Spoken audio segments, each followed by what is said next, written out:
Bonsoir, ici le centre d'appel de la police départementale de Milwaukee. Quel est votre problème? Monsieur, s'il vous plaît, on a absolument besoin d'aide ici. Il y a quelque chose de bizarre qui se passe. Je vous écoute, monsieur, dites-moi. J'habite au 924, à la 25e rue, appartement 212, et ça fait plusieurs fois que j'appelle. Monsieur, ça fait plusieurs fois que vous nous appelez pour signaler des bruits suspects Non mais chez votre écoutez-moi, il se passe voisin. vraiment quelque chose d'étrange. Nos agents de patrouille ont déjà procédé à plusieurs inspections au cours desquelles ils n'ont rien décelé de suspect. Merci d'arrêter de nous appeler pour ce signalement. Bonne soirée à vous, monsieur.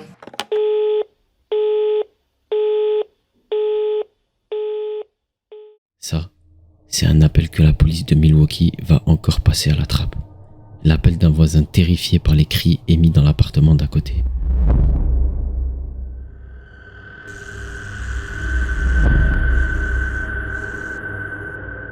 Jeffrey Dahmer, de son vrai nom Jeffrey Lionel Dahmer, est né le 21 mai 1960 à Milwaukee. Il est le fils de Lionel Herbert Dahmer et Joyce Annette. La mère de Jeffrey Dahmer, elle connaît énormément de difficultés pendant l'accouchement de Jeffrey Dahmer, ce qui va par la suite engendrer énormément de dépression chez la mère de ce dernier et donc laisser une certaine trace indélébile d'insociabilité et d'insécurité chez Jeffrey Dahmer. Il y a un petit détail qui est très macabre, mais durant son enfance, les parents de Jeffrey Dahmer, ils ont remarqué qu'il avait empalé des têtes de chiens sur des troncs d'arbres proches de chez lui.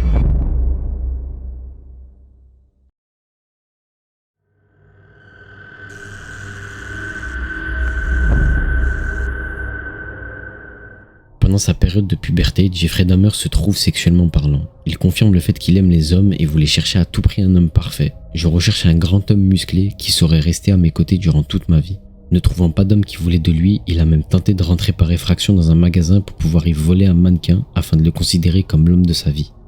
À force de chercher mais de rien trouver, Jeffrey Dahmer il a commencé à fantasmer sur un jogger qui faisait son footing tous les jours proche de chez Jeffrey Dahmer et il va même avouer plus tard qu'il avait des envies de coucher avec cet homme-là. Son plan, il était très simple. Il voulait attendre, tapis dans l'ombre dans la forêt, que le jogger passe, l'assommer avec un objet très lourd, pour le traîner ensuite dans la forêt et par la suite coucher avec lui. Cependant et heureusement, il n'est jamais passé à l'acte. En juin 1978, Jeffrey Dahmer conduisait tranquillement, lorsqu'il passe à côté d'une personne faisant du stop. C'était Steven X. Il passe à côté de Steven et au moment de le dépasser, une petite voix dans sa tête lui dit de faire demi-tour. Steven faisait du stop pour se rendre à un concert. Il ne verra malheureusement jamais ce concert. Dahmer l'a fait monter dans sa voiture, lui a parlé pendant un moment et l'a fait venir chez lui. Ils ont commencé à boire énormément de bière, mais ils ont commencé à rapidement se disputer parce que Jeffrey Dahmer il commençait à faire des attouchements sur Steven, or que ce dernier il était pas du tout consentant. Et Jeffrey Dahmer, ce qu'il a fait, c'est horrible. Il a pris un haltère et il lui a tout simplement explosé le crâne. La police va par la suite raconter. Steven n'avait que 18 ans, il était tué dans la chambre et démembré dans le vide sanitaire. Le corps a été caché et retrouvé dans des sacs poubelles. Il faut savoir que peu de temps après avoir démembré Steven, il le met dans des sacs poubelles et il décide de l'emmener dans une benne à ordures pour faire disparaître le corps. Mais au moment de faire disparaître le corps, la police l'interpelle et pose quelques questions de ce qu'il fait ici. Sauf que la police le laisse repartir d'aussitôt parce qu'il paraissait normal. Bref, il pensait juste que c'était quelqu'un qui allait jeter ses poubelles. C'était le tout premier meurtre de Jeffrey Dahmer. Petit tips à savoir, il fait plusieurs allers-retours à l'hôpital, mais ça ne va pas du tout le stopper dans son alcoolisme. En 1977, ses parents divorcent, ce qui ne va vraiment pas aider Jeffrey Dahmer.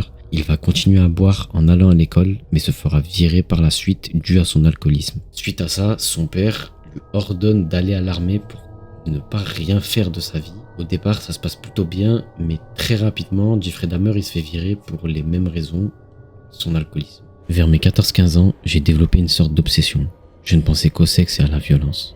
Après s'être fait virer de l'école, de l'armée, d'être tombé dans l'alcool, plus aucun membre de sa famille le voulait, il a donc décidé d'aller habiter chez sa grand-mère, mais même scénario, il se fait virer très rapidement, mais pas pour l'alcoolisme, parce que sa grand-mère fait des trouvailles très étranges dans la chambre de Jeffrey Dahmer. J'ai trouvé sous son matelas un 357 Magnum, et il y avait dans la cave une odeur horrible qui émanait de cette dernière et qui empestait dans toute la maison.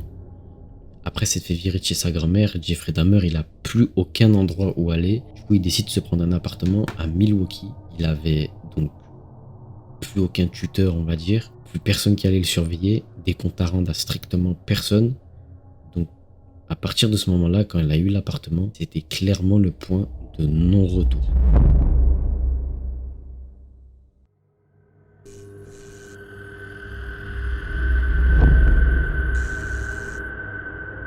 Jeffrey Dahmer continuait son massacre. Il étendait des bâches par terre et démembrait tous les corps qu'il ramenait chez lui.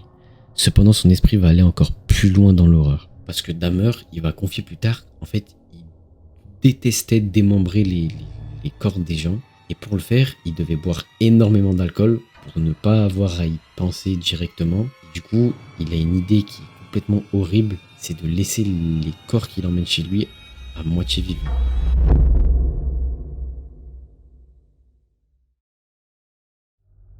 Errol Lindsey a été le premier cobaye de la nouvelle idée de Dahmer.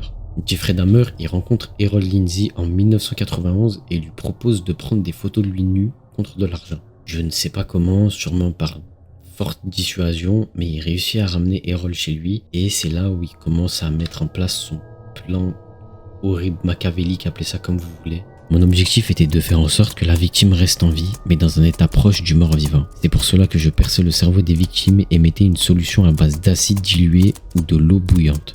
Le résultat, il est sans attente, la personne meurt. Jeffrey Dahmer, il s'arrête pas là, il continue de faire ses expériences diaboliques. Et en l'espace de 3 mois, Jeffrey Dahmer, il tue 6 personnes. Les tuer n'était pas mon objectif, ça me plaisait pas. C'est pour cela que j'ai décidé de créer des sortes de morts vivants avec la perceuse et l'acide. Cependant, Jeffrey Dahmer, il commence à très mal gérer ce qu'il faisait. Il tuait énormément de personnes et n'arrivait pas à se débarrasser des corps. Et en plus, avec son alcoolisme, ça arrangeait pas du tout la chose. Son appartement, c'était juste un amas de cadavres empilés les uns sur les autres qui dégageait une odeur nauséabonde dans tout l'immeuble de là où il habitait. Il comptabilise 17 victimes en 13 ans.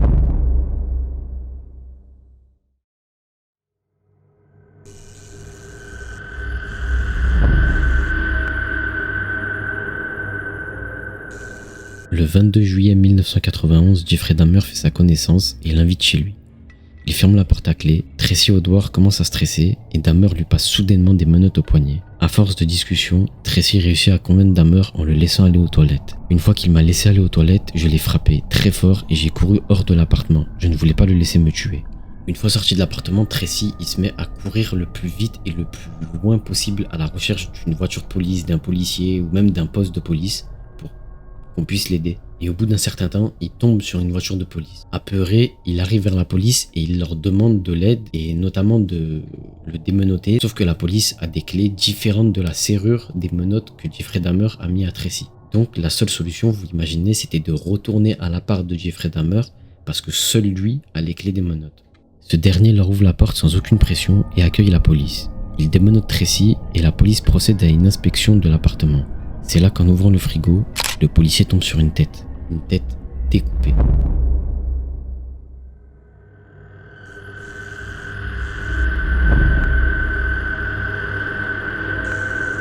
Après avoir appelé des renforts, la police elle va procéder à une fouille de tout l'appartement de Jeffrey Dahmer et ils vont témoigner plus tard que c'était un réel abattoir. Il y avait énormément de couteaux, de marteaux, de scies, de machettes, bref, digne d'un grand film d'horreur. Nous avons vu une tête découpée, des muscles découpés. Dans une casserole posée sur la gazinière, nous y avons trouvé 2 mains découpées et nous avons aussi découvert un classeur entier rempli de photos de victimes avant et après leur mort. Les photos étaient insoutenables. Il y a une témoin qui va témoigner plus tard que Jeffrey Dahmer, il s'amusait à faire des mises en scène avec les cadavres de ses victimes et qu'ensuite il les prenait en photo, ces mises en scène.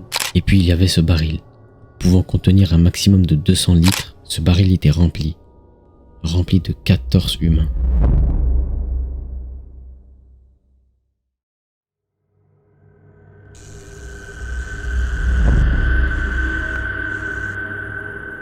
Les renforts arrivent, Jeffrey Dahmer est directement envoyé au poste de police et il coopère directement. Aucun mensonge, rien du tout. Jeffrey Dahmer coopère avec la police et va raconter pendant près de 146 heures tous ses crimes, tout ce qu'il a fait, dans les moindres détails, au point où même des policiers n'arrivaient pas à suivre tout ce qu'ils disaient, ils n'arrivaient pas à écrire tout dans les détails, et même certains ont dû aller faire un séjour en psychiatrie tellement c'était horrible. Le 24 juillet, il avoue ses derniers meurtres, et 6 mois plus tard, Jeffrey Dahmer passe en audition. Jeffrey Dahmer, il va tout avouer, mais il va plaider non coupable dû à des troubles mentaux. Cependant, il y a un truc qui lui a échappé, c'est que tous les corps, etc. ont été retrouvés suite à tout ce qu'il a pu dire à la police, et en fait, Jeffrey Dahmer, il avait dissipé des cadavres un peu partout dans la ville de Milwaukee et donc ils en ont conclu qu'il était assez intelligent, assez stable mentalement pour pouvoir emmener des cadavres partout dans la ville, les cacher, les couper et les dissiper partout. Donc l'excuse des troubles mentaux n'est pas passée. Au départ, Dahmer paraissait complètement normal, mais soudainement il a changé, ce n'était plus le même. Il a sorti un couteau et des menottes, il pointait le couteau en direction de mon entrejambe et posait sa tête sur mon torse comme pour écouter mon cœur. Il m'a même dit qu'il allait manger mon cœur. Suite à tout ce jugement, Jeffrey Dahmer étant considéré comme une personne stable, entre guillemets, n'ayant pas de problèmes mentaux, il est condamné à 936 ans de prison sans possibilité de libération. Pendant 2 ans, Jeffrey Dahmer ne faisait plus parler de lui. Mais le 28 novembre 1994, il part laver les toilettes de la prison avec un codétenu nommé Jesse Anderson. Un détenu nommé Christopher Scarver se rend dans la salle de sport, prend un haltère et se dirige vers les toilettes. Lorsque son corps nous a été ramené, nous ne l'avions pas reconnu suite aux multiples coups qui lui ont été mis à la tête. C'est la fin d'un cauchemar.